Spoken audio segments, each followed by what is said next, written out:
سورہ رحمان سے آغاز ہے۔ سورہ رحمان مدنی سورت ہے، ہجرت کے بعد اس کا نزول ہوا۔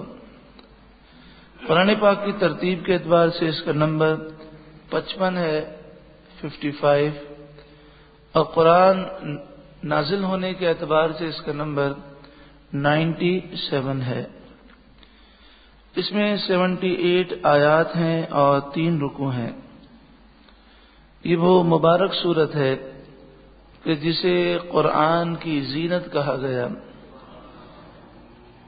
جسے عروس کہا گیا، اور عروس کے معنی دلہن کے ہیں، اور عروس جو ہے یہ لفظ دلہے کے لیے بھی استعمال ہوتا ہے۔ یہ وہ سورت ہے کہ نبی اکرم صلی اللہ علیہ وآلہ وسلم کی احادیث طیبہ کے مطابق اس سورہ مبارکہ کو جو فضیلت حاصل ہے وہ فضیلت کسی اور سورت کو حاصل نہیں، کہ جیسے کہ ایک روایت میں ہے کہ جب جنتی جنت میں داخل ہو جائیں گے، اللہ رب العالمین کی نعمتوں کو پائیں گے، تو رب العالمین ان سے فرمائے گا، اے جنتیوں، کیا میں تمہیں جو نعمتیں میں نے دی ہیں اس سے اعلیٰ نعمت عطا فرماؤں؟ وہ جنتی کہیں گے، مالک تو نے ہمیں بے حساب نعمتیں عطا فرمائی اور ہم مزید تیری رحمت کے متلاشی ہیں۔ تو فرمایا جائے گا حضرت داؤد علیہ السلام کو، اور حضرت داؤد علیہ السلام قرآن مجید فرقان حمید کی تلاوت کریں گے۔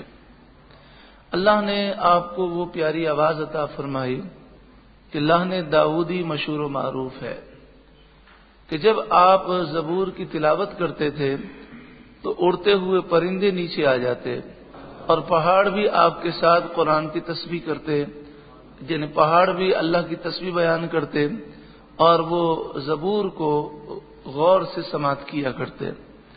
تو جب آپ قرآن کی تلاوت کریں گے تو جنتی جھوم اٹھیں گے اور کہیں گے، مالک ہم نے اس سے زیادہ خوبصورت آواز کبھی نہیں سنی۔ تو اللہ تعالیٰ فرمائے گا کہ کیا میں اس سے بھی زیادہ حسین آواز تمہیں سناؤں؟ پھر اللہ تبارک و تعالی رسول اللہ صلی اللہ علیہ وآلہ وسلم کو حکم ارشاد فرمائے گا، اور حضور صلی اللہ علیہ وآلہ وسلم سورہ یاسین کی تلاوت فرمائیں گے۔ اللہ تعالیٰ نے حضور کو ہر وصف میں کمال عطا فرمایا اور ہر نبی سے بڑھ کر بلند و بالا درجہ عطا فرمایا۔ جب جنتی حضور کی زبان اقدس سے قرآن سنیں گے تو وہ مزید لذتیں پائیں گے اور کہیں گے، مالک یہ آواز اور یہ خوبصورتی تو اس سے بھی بڑھ کر ہے۔ پھر اللہ تبارک و تعالی فرمائے گا کہ کیا میں تمہیں اس سے بڑھ کر نعمت دوں؟ اور پھر اللہ تعالی خود سورہ رحمان کی تلاوت فرمائے گا، اور جنتی سورہ رحمان کی تلاوت بھی سنیں گے اور پھر رب کا دیدار بھی کریں گے۔ عقید جہاں صلی اللہ علیہ وآلہ وسلم نے جب سورہ رحمان مسلمانوں کے سامنے تلاوت فرمائی وہ خاموشی کے ساتھ سنتے رہے۔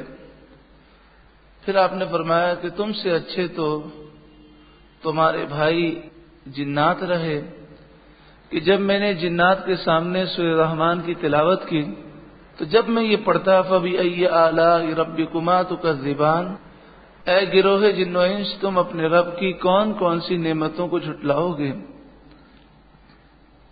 تو جنات یہ کہتے تھے، وَلَا بِشَيْءٍ مِّن نِعْمَتِكَ وَلَا بِشَيْءٍ مِّن نِعَمِكَ رَبَّنَا نُكَذِّبُ فَلَكَ الْحَمْدُ۔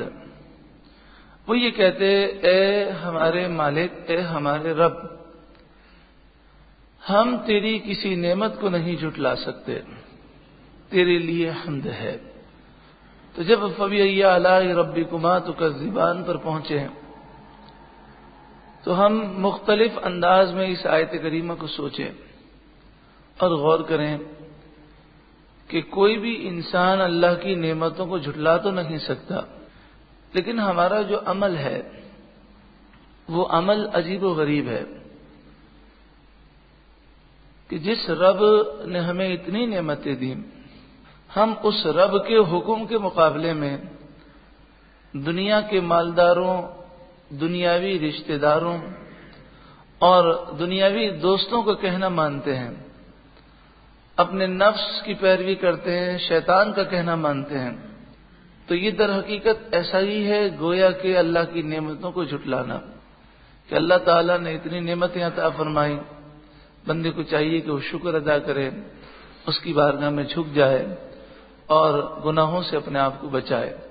تو جب اس آیت کریمہ پر پہنچے تو ذہن میں یہ تصور آپ لائیں اور ہم لائیں کہ ہم نے پوری زندگی میں کتنے گناہ کیے ہیں، نہ جانے کتنی نافرمانیاں کی ہیں، زندگی کا کوئی بھروسہ نہیں، تو ہر آیت پر سچی پکی توبہ دل میں ہم کرتے جائیں اور یہ عزم کرتے جائیں کہ اب ہم رب کی فرمانبرداری کریں گے اور شکر ادا کریں گے۔ بسم اللہ الرحمن الرحیم، اللہ کے نام سے شروع جو بہت ہی زیادہ مہربان نہایت رحم کرنے والا۔ الرحمن علم القرآن، رحمان نے اپنے محبوب کو قرآن سکھایا۔ قرآن مجید فرقان حمید کا پڑھنا اور ہے اور سیکھنا اور ہے۔ نبی اکرم صلی اللہ علیہ وآلہ وسلم صحابہ کرام کے سامنے قرآن پڑھ کر بھی سناتے تھے اور سمجھاتے بھی تھے۔ جس طرح ایک استاد کلاس میں آ کر کسی کتاب کی ریڈنگ کرے، ریڈنگ کرنا اور ہے اور استاد کا سمجھانا اور ہے، اور نبی اکرم صلی اللہ علیہ وآلہ وسلم کو سکھانے والا اللہ رب العالمین ہے۔ اور یہ ممکن نہیں کہ اللہ تعالی اپنے محبوب کو کتاب سکھائے اور کوئی بات کی تعلیم نہ دے، کیونکہ اچھا استاد ہوتا ہے تو وہ شاگرد کو مکمل علم دیتا ہے، اور اگر شاگرد بھی اگر لائق ہو تو وہ مکمل علم لے لیتا ہے۔ اللہ رب العالمین سے بہتر کوئی نہیں سکھا سکتا اور حضور سے بہتر کوئی سیکھنے والا نہیں۔ تو الرحمن علم القرآن، رحمان نے قرآن سکھایا اپنے محبوب کو، تو قرآن کے سارے علوم اور معانی سکھا دیے، اور قرآن میں اولین آخرین کا علم بھی ہے، لوح محفوظ کا علم بھی ہے۔ تو اس سے معلوم ہوا کہ رسول اللہ صلی اللہ علیہ وآلہ وسلم کو یہ سارے علوم سکھا دیے گئے، جیسا کہ دوسرے مقام پر ہے وَعَلَّمَكَ مَا لَمْ تَكُنْ تَعْلَمْ، اے محبوب جو کچھ آپ نہیں جانتے تھے اللہ نے وہ سب کچھ سکھا دیا۔ خلق الانسان، انسان کو پیدا کیا۔ ایک لفظ ہے انسان اور ایک ہے الانسان، اس میں فرق ہے۔ الانسان سے یہاں خاص انسان مراد ہے، اور وہ انسان کامل رسول اللہ صلی اللہ علیہ وآلہ وسلم کی ذات گرامی ہے۔ خلق الانسان، اللہ نے انسان کامل، انسانیت کی جان محمد صلی اللہ علیہ وسلم کو پیدا کیا۔ علمہ البیان، اللہ نے انہیں بیان سکھایا۔ کس چیز کا بیان؟ ما کانا ما یکون کا بیان، یعنی اولین اور آخرین کی خبریں پیارے آقا نے اپنے امتیوں کو عطا فرمائیں۔ الشمس والقمر بحسبان، سورج اور چاند حساب میں ہیں، ایک نظام کے تحت وہ چل رہے ہیں۔ والنجم والشجر یسجدان، نجم کا ایک معنی ستارہ ہوتا ہے اور دوسرے معنی نجم کا ہوتا ہے بیل، وہ جو پودے جن کے تنے نہیں ہوتے اور وہ بیل کی شکل میں ہوتے ہیں۔ والشجر، اس سے مراد وہ درخت ہیں جن کے تنے ہیں۔ تو ہر قسم کے پودے چاہے ان میں تنا ہو یا نہ ہو، یسجدان، وہ رب کے حضور سجدہ ریز ہیں، رب کے فرمانبردار ہیں۔ والسماء رفعها، اور اللہ نے آسمان کو بلند کیا، ووضع المیزان، اور ترازو رکھی، یعنی اللہ تعالیٰ نے دنیا میں ترازو کا نظام پیدا کیا، اور یہ جو ترازو ہے یہ آخرت کے ترازو کی یاد دلاتا ہے کہ جس طرح آج تم مختلف چیزیں تولتے ہو، کل بروز قیامت تمہارے نامہ اعمال کا وزن ہوگا، اور وہاں پر نیکیوں کا پلہ اگر بھاری ہوا تو تم کامیاب ہوگے ورنہ ناکام ہو جاؤ گے۔ اللہ تطغوا فی المیزان، کہ ترازو میں بے اعتدالی نہ کرو، وَأَقِیمُوا الْوَزْنَ بِالْقِسْطِ، اور انصاف کے ساتھ تول قائم کرو، وَلَا تُخْسِرُوا الْمِیزان، اور وزن نہ گھٹاؤ، وَالْأَرْضَ وَضَعَهَا لِلْأَنَامِ، اور زمین اللہ نے بچھائی مخلوق کے لیے، فیہا فاکہۃ، اس میں میوے ہیں، والنخل، اور کھجوریں ہیں، ذات الاکمام، غلاف والے۔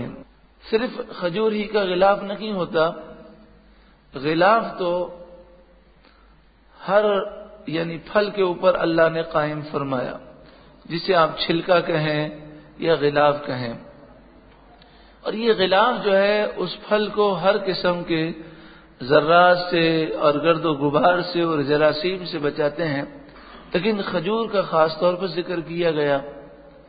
اب دیکھیں کھجور کا جو گودا ہے وہ انتہائی نرم ہے، اگر اس پر مٹی لگ جائے تو اسے دھونے کا کوئی طریقہ نہیں ہے۔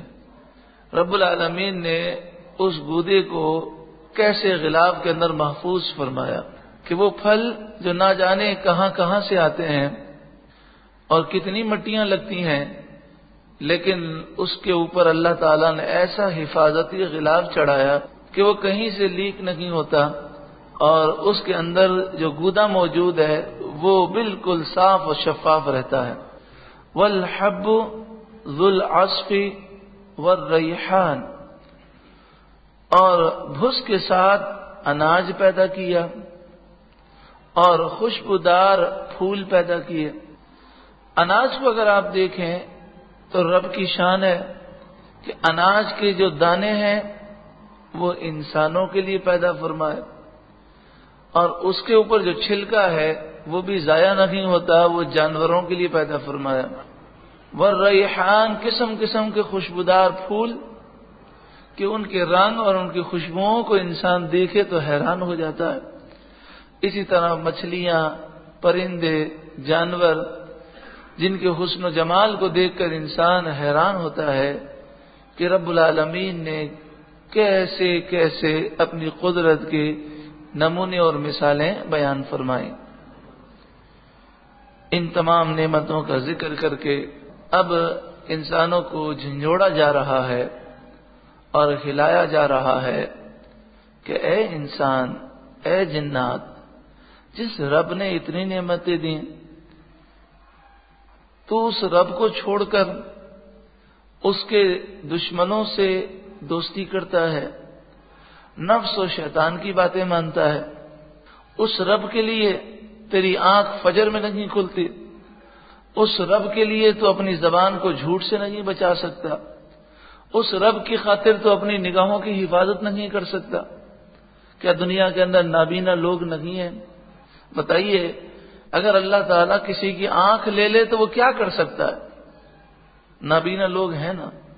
لوگ کہتے ہیں کہ اس ماحول کے اندر بدنگاہی سے کیسے اپنے آپ کو بچائیں، تو بتائیے اگر اللہ آنکھ لے لے پھر کیا کریں گے؟ تو جس رب نے اپنی قدرت سے آنکھیں عطا فرمائیں اور سلامتی بھی دی، تو اس کی فرما برداری کرتے ہوئے ہم شکر کیوں نہیں کرتے؟ فَبِأَيِّ آلَاءِ رَبِّكُمَا تُكَذِّبَانِ، اے گروہ جن و انس، تم دونوں اپنے رب کی کون کون سی نعمت کو جھٹلاؤ گے؟ اے مالک، ہم تیری کسی نعمت کو نہیں جھٹلاتے۔ اے مالک، تیرے لیے حمد ہے، تو ہمیں شکر کی توفیق عطا فرما۔ خلق الانسان، انسان کتنی طاقتیں، کتنے اختیارات رکھتا ہے، اور کیسی اللہ نے اسے ذہانت، عقل عطا فرمائی. لیکن انسان کبھی غور تو کرے کہ وہ پیدائش سے پہلے کیا تھا. سب سے پہلے اللہ تعالیٰ نے حضرت آدم علیہ السلام کو پیدا کیا، اور کس سے بنایا؟ خلق الانسان من صلصال کالفخار. اس نے آدمی کو بنایا ایسی مٹی سے جو ٹھیکری کی طرح بجنے والی تھی کہ زمین پر اگر اسے ڈالا جائے تو اس سے آواز پیدا ہو. حضرت آدم علیہ السلام کو پہلے آگ کی جو مٹی لی گئی، اس مٹی کو پہلے جو ہے پانی میں ڈالا گیا، یعنی اس میں پانی ملایا گیا، اور وہ مٹی ایک جو گارے کی شکل میں تھی. پھر اسے سکھا دیا گیا تو وہ سوکھ کر جو ہے ٹھیکری کی طرح ہو گئی. پھر حضرت آدم علیہ السلام کی تخلیق ہوئی. وَخَلَقَ الْجَانَّ مِن مَّارِجٍ مِّن نَّارٍ. اور جنات کو اللہ نے آگ کے شعلے سے پیدا کیا، ایسے شعلے سے کہ جس میں دھواں نہیں تھا. پھر انسان کو مٹی کے بعد پانی کی بوند سے پیدا کیا.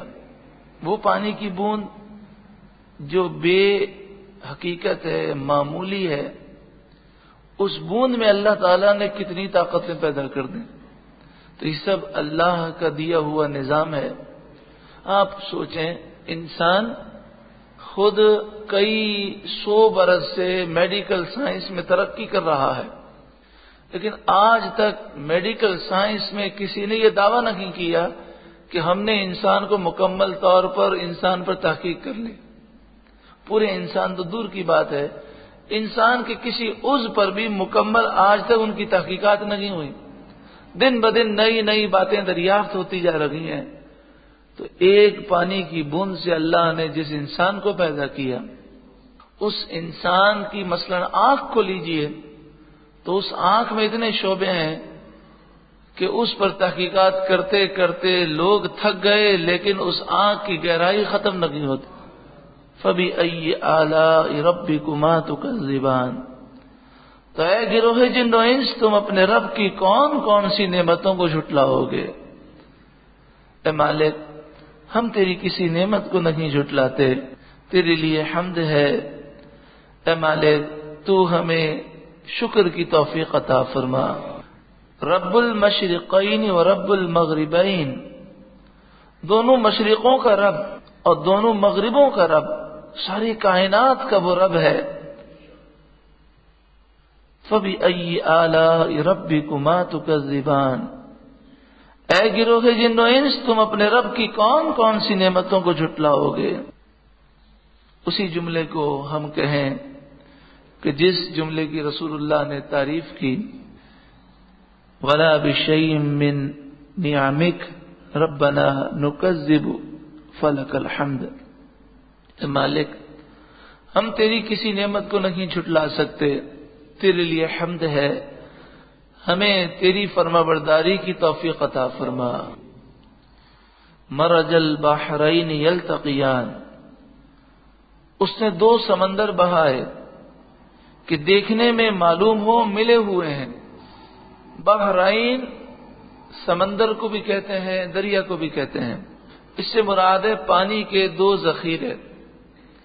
زمین میں میٹھا پانی بھی ہے اور نمکین پانی بھی ہے، اور کئی مقام پر دریا اور سمندر یہ مل کر چلتے ہیں، لیکن جب جدا ہوتے ہیں تو ان دونوں کا پانی ایک دوسرے میں مکس نہیں ہوتا. جب جدا ہوتے ہیں تو دونوں کی راہیں جدا ہوتی ہیں. یہ رب کی قدرت ہے کہ اس نے دونوں پانیوں کے درمیان ایک لیئر یا کہیں ایک تہ پیدا کی، جسے سائنسدان بھی تسلیم کرتے ہیں، اور اسے کہتے ہیں ایک آڑ ہے کہ جو ان دونوں پانیوں کو ملنے نہیں دیتی. بینہما برزخن. ان دونوں کے درمیان ایک آڑ ہے، ایک دیوار ہے، ایک پردہ ہے جو پانی کا پردہ ہے. اور سائنسدان یہ کہتے ہیں کہ میٹھا پانی اور نمکین پانی جب ٹکراتا ہے تو ایک قوت پیدا ہو جاتی ہے، وہ قوت ان دونوں کو ملنے نہیں دیتی۔ حالانکہ ہم اپنا مشاہدہ دیکھیں، اگر گلاس کے اندر میٹھا پانی ہو اور ہم اس میں نمکین پانی ملائیں تو گرتے ہی وہ مل جائے گا، کوئی آڑ کوئی اس میں پیدا نہیں ہوگی۔ لیکن سمندر کا وہ پانی کہ جو موجیں مار رہا ہے اس کے ساتھ میٹھا پانی ہے، لیکن رب کی قدرت یہ دونوں مکس نہیں ہوتے۔ یہاں پر ہم اکثر یہ واقعہ سناتے ہیں اور موقع کی مناسبت سے پھر سناتے ہیں۔ بعض واقعات وہ ہوتے ہیں کہ جتنی دفعہ سنیں الحمدللہ اس میں سیری نہیں ہوتی۔ ہمارے ایک جاننے والے ہیں، ان کے والد کافی ضعیف العمر ہیں، انہوں نے یہ واقعہ سنایا اور وہ آتے رہتے ہیں پروگرام میں۔ انہوں نے کہا کہ ہم حج پہ جا رہے تھے تو ایک مقام پر ہم پہنچے، غالباً وہ بصرہ کے قریب جو مقام تھا اور وہ بحری جہاز کے ذریعے جا رہے تھے، تو سمندر میں اس جہاز کو روک دیا گیا اور اس کا جو کپتان تھا اس نے کہا میں تمہیں اللہ کی قدرت دکھاتا ہوں، اور اس نے لوگوں کے ہاتھوں میں ڈول اور رسی دی اور کہا کہ دائیں طرف تم اگر ڈول ڈالو گے اور پانی نکالو گے تو نمکین پانی نکلے گا، اور بائیں طرف ڈالو گے اور تم نکالو گے تو میٹھا پانی نکلے گا۔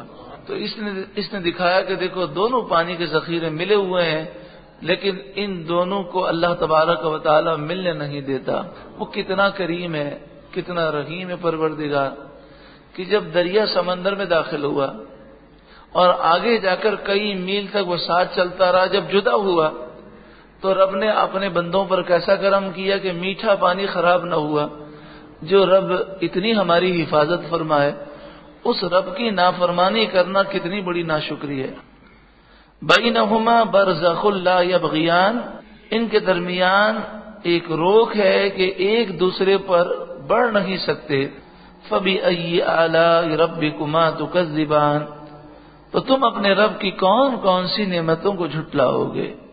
یخرج منہما اللؤلؤ والمرجان، ان دونوں پانی کے ذخیروں سے، سمندر سے بھی اور دریا سے بھی، موتی اور مونگا نکلتا ہے۔ فبأی آلاء ربکما تکذبان، تو اے گروہ جن و انس تم اپنے رب کی کون کون سی نعمتوں کو جھٹلاؤ گے۔ وَلَهُ الْجَوَارِ الْمُنشَآتُ فِي الْبَحْرِ كَالْأَعْلَامِ، اور اللہ ہی کے لیے ہیں وہ کشتیاں کہ جو سمندر میں اور دریا میں اس طرح اٹھی ہوئی چلتی ہیں گویا کہ سمندر میں پہاڑ چل رہا ہو۔ ایسے اونچے اونچے بحری جہاز وہ سمندر میں چل رہے ہوتے ہیں۔